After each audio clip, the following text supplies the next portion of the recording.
यो भिडियोमा हिजोको अपुरा भिडियोलाई पूरा गर्नेछु। हिजो हामीले सिकेको थियौं मोबाइलबाट नै हामीले सजिलैसँग कसरी चाहिँ फेसबुक पेज बनाउन सकिन्छ भनेर सिकेको थियौं। फेसबुक पेज पनि बनाएका थियौं। हाम्रो फेसबुक पेज यहाँ देख्न सक्नुहुन्छ, एडोब मास्टर कलेक्सन भनेर फेसबुक पेज छ। तपाईले कुन चाहिँ नाम राख्नुभयो कृपया कमेन्ट गर्नु होला र तपाईले बनाएको फेसबुक पेजको लिंक कमेन्ट बक्समा सेन्ड गर्नु होला, किनकि तपाईको फेसबुक पेज म पनि हेर्छु र मैले पनि तपाईलाई फलो गर्नेछु। मेरो फेसबुक पेजमा नि तपाईले फलो गर्न सक्नुहुन्छ। फेसबुक पेजको लिंक कपी गरेर अरूलाई पठाउनका लागि चाहिँ तपाईले यहाँ देख्न सक्नुहुन्छ 3 डट रहेको छ। सी डैशबोर्डको यतापट्टि 3 डट रहेको छ। यहाँ टच गरेर तपाईले अलिकति तल स्क्रोल डाउन गरिसकेपछि यहाँ कपी लिंक भन्ने अप्सन छ। लिंकलाई कपी गरेर हामीले अरूलाई पठाउन सकिन्छ। यसैगरी भिडियोको कमेन्ट बक्समा गएर तपाईले यो लिंक पेस्ट गर्न सक्नुहुन्छ। अब हामी आजको भिडियोमा चाहिँ यो फेसबुक पेजलाई कसरी हामीले कस्टमाइज गर्ने र हाम्रो धेरै कुराहरू एड गर्न बाँकी छ। यो सबै कुराहरू कसरी एड गरेर हामीले बिजनेसका लागि यसलाई चाहिँ प्रयोग गर्न सकिन्छ र त्यसैगरी हामीले यसमा भिडियोहरू अपलोड गरेर पोस्टहरू अपलोड गरेर पनि पैसा कमाउन सकिन्छ। त्यो विषयमा हामी आज सिक्नेछौँ। भिडियोलाई सुरु गर्नुभन्दा पहिले तपाईले यस च्यानललाई सब्स्क्राइब गर्नुभएको छैन भने सब्स्क्राइब गर्दै यो भिडियोलाई एक लाइक गर्नु होला। तपाईको एक लाइक र एक सब्स्क्राइबले मलाई धेरै मोटिभेट मिल्नेछ र म अरु भिडियो बनाउनका लागि सधैँ तपाईको लागि तत्पर रहनेछु। हजुर, आउनुहोस् भिडियोलाई सुरु गरौँ। हामीले सबैभन्दा सुरुमा त आफ्नो फेसबुक एकाउन्ट ओपन गरेर फेसबुक पेजलाई ओपन गर्नु होला। यति गरिसकेपछि हाम्रो यस्तो खालको इन्टरफेस देख्न सकिन्छ। हाम्रो एकदमै फ्रेश न्यू फेसबुक पेज भएको कारणले गर्दाखेरि हाम्रो यहाँ केही पनि एड छैन र केही पनि आइरहेको छैन। मात्र हामीले हिजो प्रोफाइल पिक्चर र ब्याकग्राउन्ड पिक्चर मात्रै राखेको थियौं। यसको लागि अब यहाँ 3 डटमा टच गर्नु होला। यहाँ तपाईले देख्न सक्नुहुन्छ। यो 3 डटमा टच गर्ने बित्तिकै यहाँ माथि एउटा एडिट भन्ने अप्सन छ। यहाँ एडिट भन्ने अप्सनमा टच गर्नु होला। यति गरिसकेपछि तपाईले प्रोफाइल पिक्चर देख्न सक्नुहुन्छ र यहाँ अवतार पनि देख्न सक्नुहुन्छ। यसको अवतारलाई पनि हामीले चेन्ज गर्न सकिन्छ। त्यसैगरी अलिकति तल कभर फोटो पनि देख्न सक्नुहुन्छ। हामीले हिजो नै हालेको थियौं र तपाईले यहाँ अपुरा चीजहरू पूरा गर्नुपर्ने चीजहरू चाहिँ यहाँ तपाईले डिटेल्स भन्दा तलतिर यहाँ देख्न सक्नुहुन्छ। पेज चाहिँ सफ्टवेयर सम्बन्धी हो। यो हामीले हिजो नै भरिसकेको छौं। त्यसैगरी यहाँ देख्न सक्नुहुन्छ address, phone number, email address सबै चीजहरू यहाँ चाहिँ भर्नुपर्ने हुन्छ र यहाँ तपाईको तलतिर पनि अरु इन्फर्मेसन पनि भर्नुपर्ने हुन्छ। हामी एक एक गर्दै यो इन्फर्मेसनहरू भर्दै जानेछौँ। यसका लागि तपाईले यहाँ डिटेल्सको सिधा यतापट्टि एडिट भन्ने अप्सन छ। यो एडिट भन्ने अप्सनमा टच गर्नुपर्ने हुन्छ। कस्टमाइज योर इन्फो भनेको छ। यहाँ तपाईले अलिकति तल्लोपट्टि यहाँ क्याटेगोरीमा हामीले केही पनि गर्नु पर्दैन। यहाँ क्याटेगोरी हामीले अलरेडी रूपमा अगाडि नै हालिसकेको छौं। तपाईले क्याटेगोरी मिलेन, मन परेन भने अरु क्याटेगोरीमा नै पेज बनाउन चाहनुहुन्छ भने यहाँबाट चेन्ज गर्न पनि सक्नुहुन्छ। कन्ट्याक्ट इन्फर्मेसनमा हामीले टच गर्नुपर्ने हुन्छ। Your address, your phone number, your email address अनि त्यसपछि सर्भिस एरिया भनेर चाहिँ यहाँ एड गर्नुपर्ने हुन्छ। यहाँ सबैभन्दा सुरुमा त हामी एड्रेसलाई चेक गर्छौं र एड्रेसमा यहाँ एड स्टेट भनेको छ। यहाँ स्टेटको ठाउँमा हामीले नजिकैको कुनै स्टेटको नाम भर्छौं अथवा तपाईले my page don't have a state भनेर पनि टच गर्न सक्नुहुन्छ। यहाँ मैले चाहिँ नजिकै स्टेट मेरो बागमती हो। यहाँ चाहिँ बागमती लेखेको छु र त्यसपछि म सेभ गर्छु। अब यहाँ तल्लोपट्टि ए टाउन सिटी भनेको छ। यहाँ सिटी भन्नुपर्ने हुन्छ। यहाँ तपाईले आफ्नो सिटी लेख्नु होला। यहाँ मैले दोलखा नेपाल लेखेर यहाँ सेभ भन्ने अप्सनमा टच गर्छु र सेभ गर्छु। अब त्यो भन्दा अलिकति तल्लोपट्टि एड पासकोड भनेको छ। यो पासकोड भनेको चाहिँ तपाईको जुन सिटी भन्नुभयो त्यहाँको पासकोड लेख्नुपर्ने हुन्छ। पासकोड कसरी थाहा पाउने त्यो म सिकाउने छु। यहाँ तपाईले ब्याक आउनु होला र तपाईले चाहिँ क्रोम खोल्नु होला। आफ्नो सिटीको नाम लेख्नु होला। त्यसपछि पासकोड सँगै लेख्नु होला। यहाँ पासकोड पोस्टल कोड लेख्दा पनि हुन्छ। यहाँ चाहिँ दोलखा पोस्टल कोड नेपाल भनेको छ। यहाँ चाहिँ 45500 रहेको रहेछ। तपाईको नि त्यसैगरी चाहिँ सर्च गर्नुभयो भने तपाईको सिटीको पासकोड पनि मिल्नेछ। यहाँ मैले तपाईले पनि त्यसैगरी सर्च गरेर लेख्नु होला। त्यसपछि यहाँ सेभ अप्सनमा टच गर्नु होला। अब हाम्रो पोस्टल कोड पनि भइसकेको छ।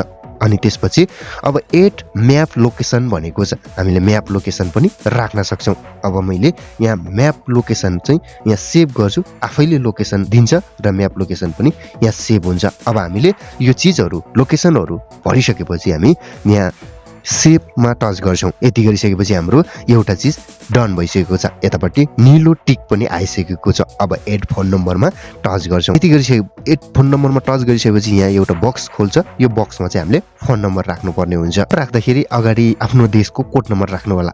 त्यसको लागि नेपालको लागि हो भने 977 लेखेर अरु फोन नम्बर लेख्नु होला र सेभमा टच गर्नु होला। यति गरिसकेपछि हाम्रो फोन नम्बर पनि सेभ भइसकेको छ। अब एड इमेल एड्रेस भनेको छ, यहाँ टच गर्नु होला र यहाँ तपाईले आफ्नो इमेल एड्रेस लेख्न सक्नुहुन्छ। मैले यहाँ इमेल एड्रेस पनि राखेर सेभ गर्छु। सेभमा टच गर्नु होला। यति गरिसकेपछि हाम्रो इमेल एड्रेस पनि भइसकेको छ। अब सर्भिस एरियाको बारेमा हामीले जानकारी दिनुपर्ने हुन्छ। यहाँ सर्भिस एरियामा टच गर्नु होला र कुन एरियामा हामीले सर्भिस दिन चाहन्छौँ त्यो चाहिँ हामीले यहाँ भर्नुपर्ने हुन्छ। एड सर्भिस एरियामा गएर यहाँ कुन एरियामा सर्भिस दिन चाहनुहुन्छ त्यो एरिया तपाईले छान्नु होला र तपाईले यहाँ चाहिँ सेभ गर्नु होला। अब कन्ट्याक्ट इन्फोको कुराहरू सबै भरिसकेपछि बेसिक इन्फर्मेसनमा आउँछौँ हामी। बेसिक इन्फोमा हामीले यहाँ चाहिँ हेर्न सक्नुहुन्छ add hours, add price range अनि त्यसपछि एड सर्भिसमा यो सबै कुराहरू भर्छौँ। अब एड आवर्समा हामी यहाँ नो आवर्स एभाइलेबलमा चाहिँ हामी एलोइज ओपनमा टच गर्छौँ किनभने पेज यो सधैँ ओपन हुने। त्यसपछि सेभमा टच गर्छौँ। यति गरिसकेपछि हाम्रो यो हुन्छ। फेरि पनि हामी सेभ गर्छौँ र यहाँ एड प्राइस रेन्जमा क्लिक गर्छौँ। यसपछि हामीले चाहिँ एड प्राइस रेन्ज भनेको ठाउँमा चाहिँ म यहाँ सुरुमै टच गर्छु र म यहाँ सेभ गर्छु। त्यसपछि यहाँ तपाईले तलपट्टि एड सर्भिस छ त्यहाँ टच गर्नेछौँ र त्यसपछि डेलिभरी के गर्न चाहनुहुन्छ तपाईँ त्यो सबै चाहिँ लेख्न सक्नुहुन्छ। यहाँ तपाईले यो सबै चिजहरू पनि भर्न सक्नुहुन्छ। एउटा चिज मात्रै पनि भर्न सक्नुहुन्छ र तपाईले आफ्नो अकर्डिङ अनुसार टच गरेर चाहिँ यहाँ सेभ गर्नु होला र तपाईले यहाँ सेभ भनेर अप्सन छ यहाँ सेभमा टच गर्नु होला। यति गरिसकेपछि लगभग हाम्रो यो सबै कुराहरू भरिसकेका छौँ डिटेल्समा। अलिकति तलपट्टि आउँदाखेरि यहाँ चाहिँ फिचर्समा चाहिँ टच गरेर एकचोटि ट्राई गर्नु होला। यहाँ फिचर्समा आफूले एउटा आफ्नो प्रोडक्टहरूको बारेमा लेखेर फोटोहरू राखेर चाहिँ यहाँ लेखेर टच सेभमा टच गर्नु होला। यति गरिसकेपछि अलिकति तलतिर यहाँ लिङ्क्स भन्ने छ। तपाईको केही बिजनेस सम्बन्धी लिङ्कहरू छ भने यहाँ चाहिँ तपाईले चाहिँ आफ्नो लिङ्कहरू वर्डहरू सबै कुराहरू भर्न सक्नुहुन्छ। यहाँ तपाईले देख्न सक्नुहुन्छ सिटी टाउन होम सबै कुराहरू अघि भरेको चिजहरू अलरेडी आउँछ। नभरिएको चिजहरूमा चाहिँ तपाईले भर्दै जानु होला। मैले चाहिँ अहिले भरिन र तपाईले यहाँ सबै कुराहरू भर्न सक्नुहुन्छ। त्यसपछि चाहिँ तपाईले ब्याक आउनु होला। फेरि पनि ब्याक आउनु होला। अब तपाईले यहाँ देख्न सक्नुहुन्छ एडिटको काम हाम्रो सकिसक्यो।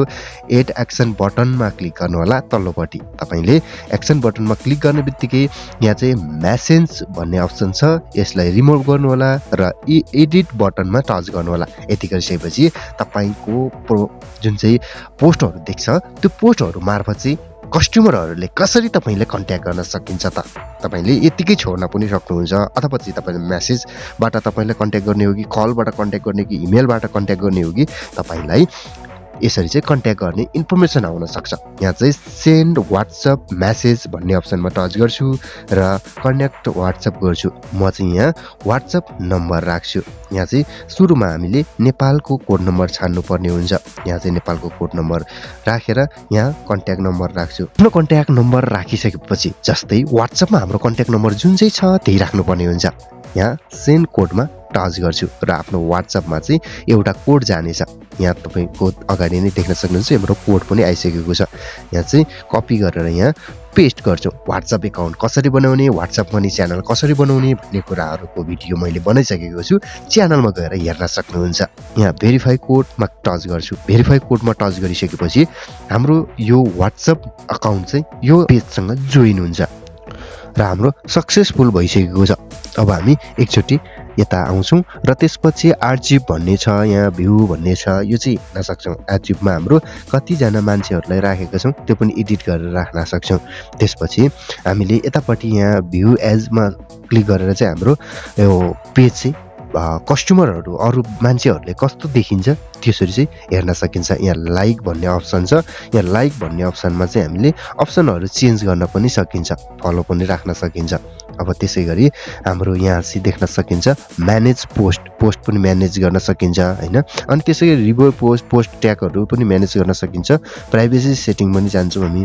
त्यसपछि इन्भाइट फ्रेन्डमा गएर पनि अघि हामीले जसरी फ्रेन्डलाई इन्भाइट गरेका थियौँ अघिल्लो भिडियोमा त्यसै गरी हामीले इन्भाइट गर्न सकिन्छ। इन्भाइट गर्यो भने हाम्रो यो पेजको नोटिफिकेसन चाहिँ त्यो साथीहरूलाई पुग्छ र साथीहरूले हामीलाई फेरि फलो गर्नेछ। अब हाम्रो लगभग पूर्णतया रेडी भइसकेको छ।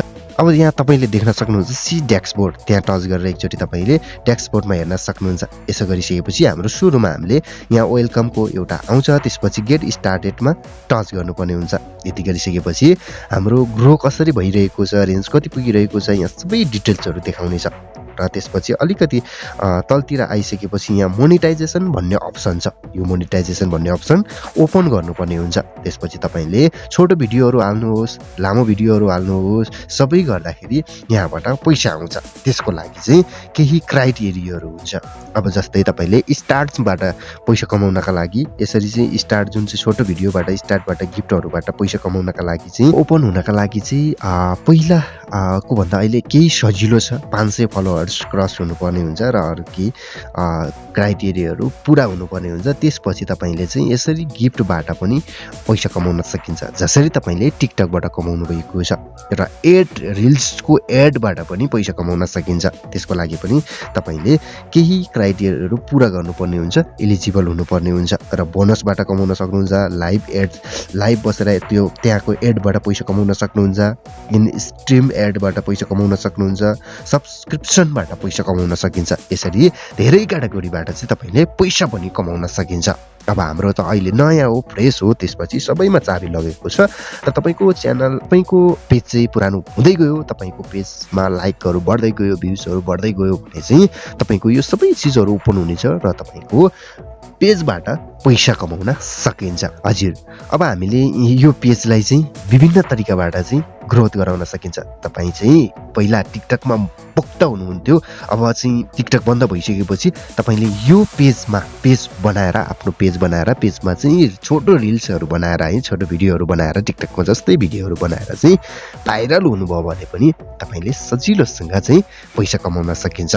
टिकटकको पुरानो टिकटकको भिडियोहरु कसरी डाउनलोड गर्ने त्यो पनि बिना वाटरमार्क, त्यो पनि अरु भिडियोमा सिक्नेछौँ। आजलाई हामी छुट्टिन्छौँ। हवस् त, नमस्ते।